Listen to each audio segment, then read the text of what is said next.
I've had this camera for 6 months, and I just realized that it can record in 1080p. And if you don't know what that means, that's okay. And if you can hear my dog walking in the background, that's okay. Welcome back, and if it's your first time, welcome. My name's Haddad, and I'm having a difficult day. And to be honest, I've been having a difficult week. And to be more honest, I've been having a difficult 2 weeks.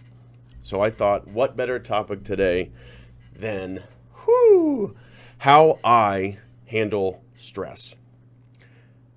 Let's define stress first. Stress is more than one thing going wrong for me.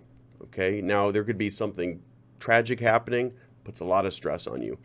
For me, this past couple weeks, and typically it's a bunch of small things adding up into one giant weight on my shoulders.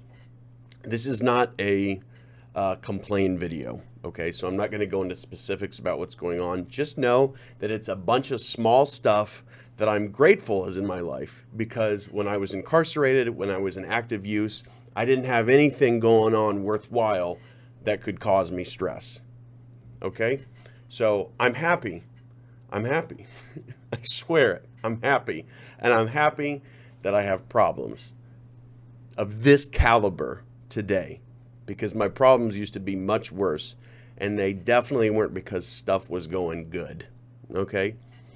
So the first thing that I try to do when I'm feeling stressed is I try to put it in perspective, kind of like I just did. These problems are not emergencies, okay? Because my brain tells me, it's the first thing it tells me when something's going wrong is that it's an emergency, and I would call 911. It's never as bad as I think it is when it first happens. Not an emergency. I don't have to uproot my life, call my mom, sell the house, get rid of the dog. I don't have to do any of that stuff. It's not an emergency, okay? And then I think about times in the past that I've handled similar problems. They don't have to be exactly the same. They just have to feel the same, or at least close to the same, right? So let's say, for example, I'm frustrated because I didn't realize that the camera I had could record in this resolution. And that's my fault, not the camera's fault. The camera didn't trick me. I tricked myself. So in the past, when I had a problem with technology that made me feel inadequate, let's say when I was recording on the hard drive instead of the solid state drive, and I was having lag problems in my videos, okay? I made an assumption that I should record that way. It was a mistake, and I felt silly. The reason I felt silly and bad at this is because I made an assumption, okay? So I have to recognize my part in it, and then see in the past how I dealt with it. I corrected the mistake, and I moved on. So that's what I'm doing now with the camera. Not a bad, and it's a good thing. It's a good thing. It's a good thing. But it's making me feel a little silly. So, like I said, I put it in perspective. I think about how I've handled it in the past. And then I do things that are good for me, right? I get to work on something that I enjoy, not just slogging away at stuff I don't care for. I'll exercise. I will, on my most social days, call somebody. I'm not typically somebody that likes to call and vent. That's just not my MO. I should do it more, but I also don't like to should myself. Have you ever heard it's a cliche that I like, don't should all over yourself. Don't should your pants, that kind of thing. I don't like to should myself. I don't like to should all over my day. So I could call people. I don't do it as much as I could, whatever. So exercise, get to work on something I like, call somebody, play with Nolly, my wonderful rescue pit bull, love her to death. There are so many good things that I can do to just move on, because the human brain is an amazing thing. If you just give it space to deal with an emotion, if you just accept the emotion and then give your brain room to grow from it, it will, because it wants to take care of you. Even an addict's brain like mine that has tried to kill me on multiple occasions wants to take care of me. It wants me to stay alive. It wants me to be safe. And safe for me doesn't mean sitting in my problems and stewing on them. It means moving forward, using my day as wisely as I can. And days can be different, right? Woo. Days can be different. Genius stuff. I know. I didn't sleep well last night. I didn't sleep enough last night. The sleep I got was actually okay. It was like 4 hours instead of, I know I need 8. I've talked about this before. And I know on a day where I have not gotten enough sleep, I'm not going to be the same as a day when I've gotten the 8 or 9 hours that I would like to get. It's just not going to be the same. I'm not saying I phone it in, I can't do anything productive that day, and I'm not saying I just sit on the couch, whatever it is, but there have definitely been days where I'm tired because I didn't get enough sleep, and I do just sit on the couch. But I try to be honest with myself about the kind of day that I need to have to feel good about the direction that my life is moving in.